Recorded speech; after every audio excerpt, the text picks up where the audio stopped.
મહેસાણા જિલ્લાના વિસનગર ખાતે ગુજરાત રાજ્ય પૂર્વ સૈનિક સેવા સંગઠન સાથે કાર્યરત વિસનગર પૂર્વ સૈનિક સંગઠન દ્વારા વીર નારીઓ અને સેવા નિવૃત્ત સૈનિકો માટે ભવ્ય સન્માન સમારંભ અને સ્નેહ મિલનનું આયોજન કરવામાં આવ્યું હતું। વિસનગરની Narsinh Patel dental college hall ખાતે યોજાયેલો આ કાર્યક્રમ દેશભક્તિનો માહોલ છવાયો હતો। તો કાર્યક્રમમાં સાકળચંદ પટેલ યુનિવર્સિટીના ચેરમેન પ્રકાશ પટેલ, પ્રાંત અધિકારી વિકાસ રાતડા અને અન્ય મહાનુભાવોની ઉપસ્થિતિમાં શહીદ પરિવારો અને જવાનોનું સન્માન કરવામાં આવ્યું હતું। વિસનગર તાલુકાની 7 વીર નારીઓનું વિશેષ સન્માન કરવામાં આવ્યું હતું।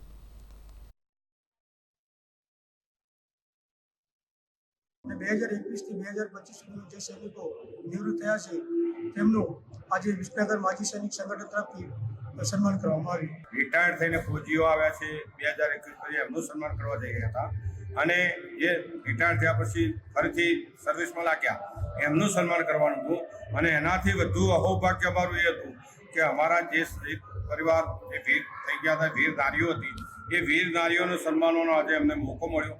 સૈનિકો અને પૂર્વ સૈનિકોના પરિવારની સાથે મળવાનું થયું છે।